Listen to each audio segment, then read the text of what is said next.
How much do we pay Wiggins? Is it enough for him to, like, stay alive and maybe go to school? Wiggins, could you come upstairs, please? What is he doing with that thing?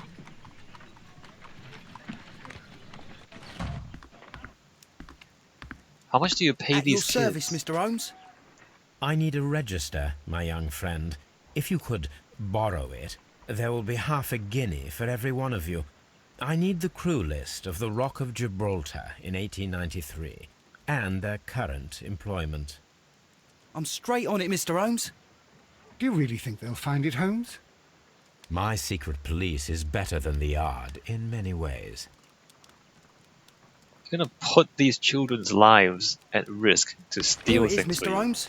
But we can't take it back. It's too risky. Put it on the table. I'll take care of it.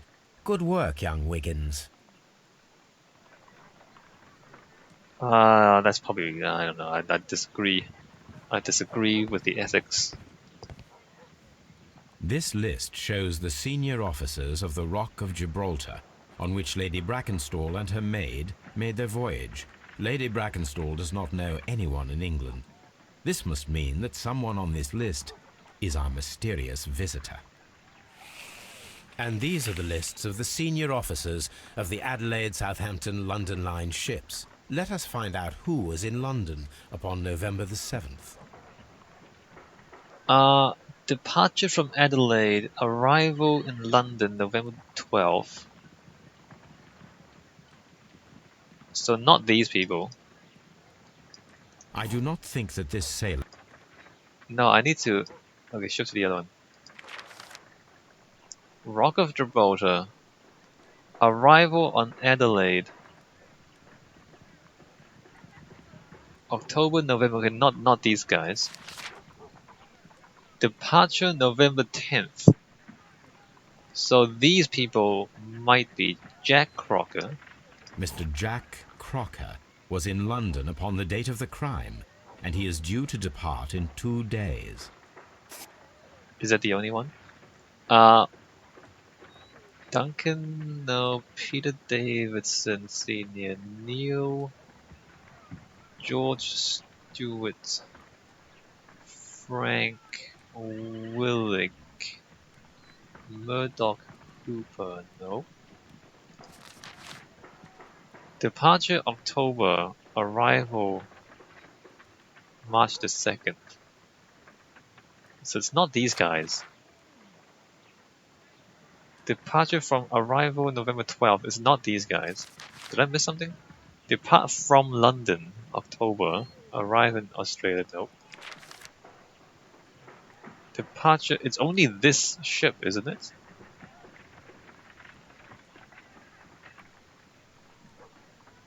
Why do I still need to... Oh. I need the names that are missing. Too, don't I? Departure from Adelaide, arrival in London, May 23rd, 1893. So any of these names who are not on these lists. Charles Henry Southward, Ernest Woods, Thomas Walker, Herbert, William. So, like, the names don't even repeat. The names don't repeat at all. Charles, Harold, V. Van der Linde, nope. Thomas Walker. So it's not Thomas This Walker. list shows the senior officers of the Rock. This officer is still at sea, therefore he cannot be involved. Alright, cross it. Alright, good. Cross him out. This officer is still at sea, therefore he cannot be involved. Alright, good. John Foxhall, J.H. Dunford. Nope, not those guys. Archibald Rogers, James, no, Henry Southwood. Alright, not that guy. I do not think No, not this that guy. officer is still at sea. Not This Ernest officer is Woods. still at sea, therefore he cannot. A.J. Nathan Samuel. This officer Charles. was on a ship that sailed half a month ago. He wasn't in London at the time of the crime. Alright. And then William. Alright. This officer was on a ship that sailed half a month ago. He wasn't in London at the time of the crime. Alright. Only Mr. Jack Crocker. Captain Jack Crocker is our mysterious visitor. He was the only one around at the time of the murder. Alright. Jack Crocker.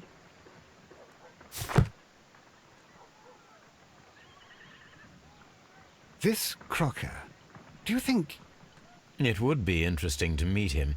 Our young friend should be able to find him. We need to see how tall he is. Basically. Hi, Wiggins. Wiggins, could you find a way to bring this Captain Crocker here to us?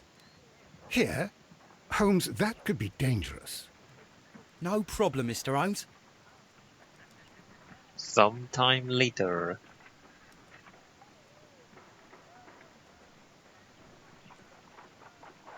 Let's see how tall he is. Mr. Holmes, I was informed that you were looking for me, and I'd like to know why. Yes, it is important that we talk. You will soon understand why. Let's look at him. His beard is not a clue. How is this not a clue? Look at it. Look how magnificent his facial hair is. You're telling me this is not a clue? Insane. This game is insane, I'm telling you. Clear look, honest. Honest? Clear look, honest. Magnificent beard. Obviously an honorable gentleman. I'm kidding, by the way. Never judge a man by his beard. Alright. His hands are not a clue. His crotch is not a clue. Newspaper ink. He's been reading the paper.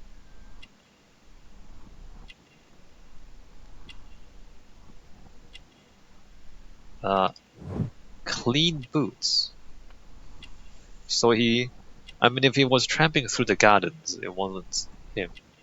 But his pants are dirty. Sea knife. Alright, well, he's got a knife on him. Wait, what am I missing? Oh, wait. Strong build.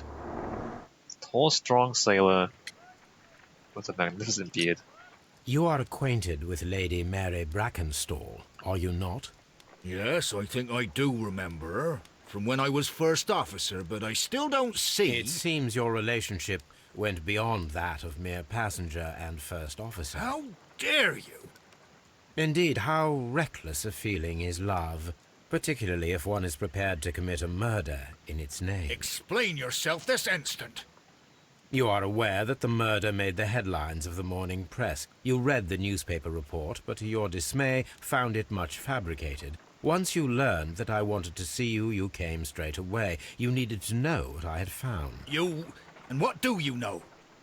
That evening, you were with Lady Brackenstall, despite the danger. I'm not afraid, Mr. Holmes. Besides, all of this is just guesswork. You would be right, if there was no evidence. What then? You tied her up. Oh, kinky sex. I like this. Hey, kinky bondage. Lady Brackenstall was tied to a chair on the night of the murder. And it was you who tied her up. You call that evidence? Q. Silverware, poor health, old bruises, sailor's knots, ship's crew. Sailor's knots. Yes, as she was tied with a sailor's knot. Your handiwork. So, it's a sailor who's done it. That proves nothing, Mr. Holmes. I'm not the only sailor in London right now. Your theory is flawed anyway. On the night of the murder, I was aboard the Sharp. I was supervising the repair of a porthole. At night? It was an emergency. There was a leak. You can ask the ship's carpenter. He can confirm. I'm sure that he can. Perfect. In that case, we have nothing more to talk about. Good evening, gentlemen. Did I get that wrong? Holmes, what should we do now? Would you like to check his alibi? No, there is no doubt that these men will testify in his favor, and there will be no way to check. So, what then? So, we must work with what we have. We have all the puzzle pieces. Well, was I supposed Now to I say the ship understand list? why you dissected the bell rope. Was I supposed to... What was it? Wait, call Crocker? Was I supposed to... Did I say something wrong, or what's going on? Crocker's statements, but he'd be lying about his occupation. Captain Crocker... Wait, I didn't... Crocker was aboard the ship. He was not afraid to confront me. He had a confident demeanor. Crocker is lying, his involvement, but he has honest eyes. According to Sherlock Holmes, he has honest eyes. His involvement is clear. He appeared as soon as he heard that I was looking for him, so stealing his guilt. The captain is the killer. So Eustace was murdered by one person who was visiting that night. The murderer is tall and agile, as high-ranking sailor. Jack Crocker is a murderer, and you will bring him and his accomplice, Lady Brackenstall, to justice. The murder was committed in self-defense. Jack Crocker defended a woman against a violent and dipsomaniacal man. The mystery is solved, but you decide to keep it a secret. No need to inform the police. That is odd. Why would you not inform the police? If it's self-defense, then why would you not inform the police? Anyway. Is that the whole story? Is that everything? Is there nothing else? Really? That's it? That's the whole thing? We can still talk about the silverware. Hold on, we haven't talked about the silverware yet.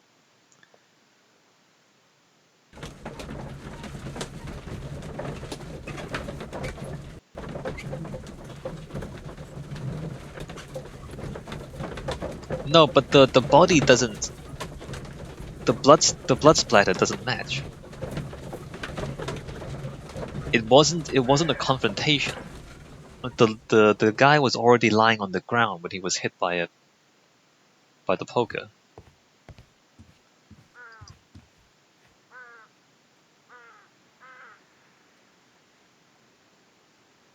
I have the stolen silverware.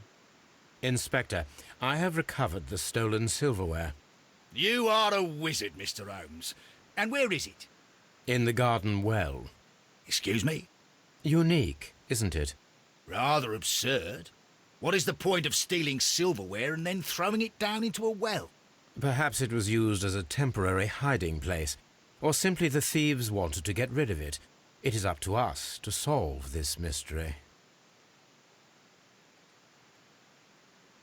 I see. At this point, I don't know if the blood splatter and the position of the body is an oversight in the game design, or if it's deliberate to tell us that it wasn't a violent confrontation. It could be that he was drugged, and then when he passed out, like the wine was drugged, he passed out, and then he was killed when he was already lying on the ground. That's possible.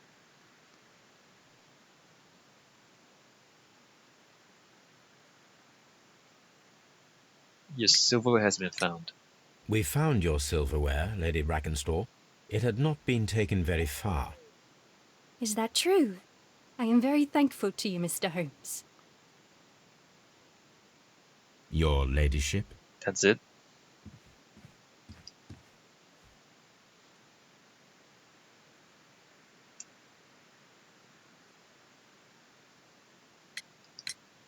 We found your mistress's silverware. Oh, that's good news. You really are as clever as they say. Indeed. Yes, I am as clever as they say. More even. All right, so this is not it. This is not it. This is not the whole thing. Because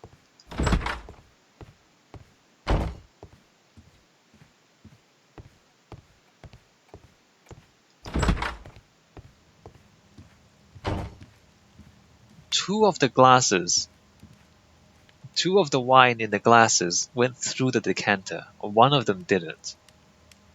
So if the decanter was poisoned, and the lady and this guy, the body, and the lady drank from the poisoned wine, they both got knocked out. Then the sailor came in, killed the man who's lying down, tied up the woman, and then went away again to leave the lady to be found by the maid. That makes sense. That makes sense because that actually makes sense because then like he's like lying like this, so he's just drinking wine and then fell over. So if the poison in the decanter knocks you unconscious, then that would make sense. And while he was here, he took in he drank as well, but then he didn't drink from the decanter, of course, because he knew it was poison. That would make sense. The thing is, we can like, if it was the real world, you would like check the glasses for fingerprints and all that, right? And you would kind of see who drank the wine. Like so all of this is nonsensical if we think about this from a real world point of view.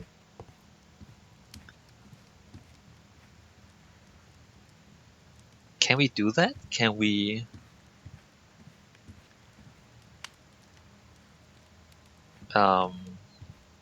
Okay, let me try and reconstruct the board to find something that's closer to what I think happened. Whoa, glitches. There were 3 people drinking wine. One of the 3... There were 2 people drinking wine out of these glasses. The remaining glass with the beer drinks from the other 2 glasses. 2 people. 1... Alright, let's just break everything. Robbery is confirmed. No, it's not robbery. The randos were blamed. Struck his head on the fireplace. 2 people drinking wine. Acquainted with the sailor. Crocker is lying, his involvement is clear.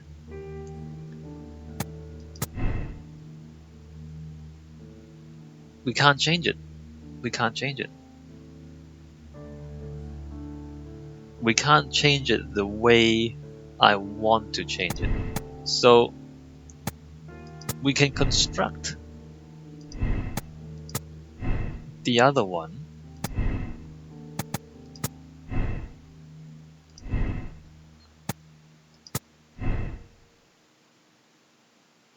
We can construct the other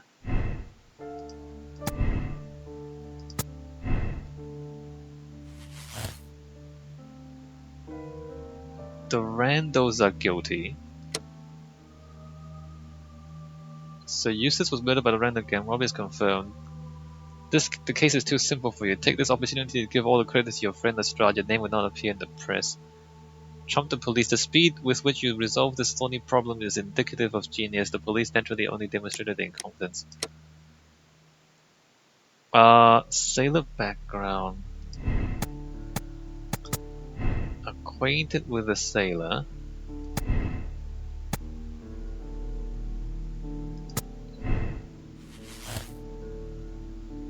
Robbery is the motive. Imitated robbery.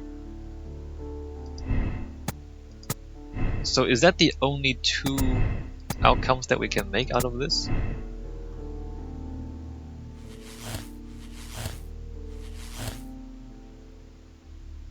The captain is the killer.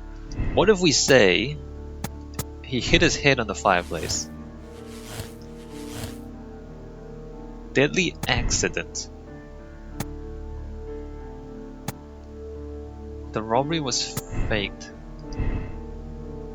Evidence matched the randos gang. Robbery is confirmed. 3 people.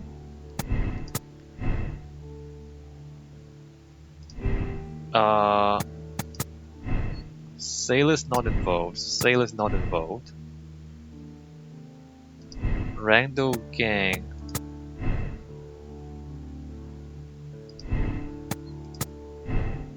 Robbery is not the motive. 2 people. Wait, they're all blue. Okay. Domestic accident.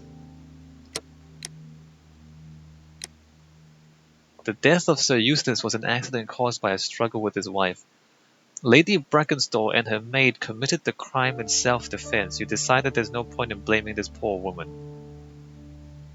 Lady Brackenstall and her maid killed Sir Eustace and attempted to cover their crime. They deserve to be treated as criminals.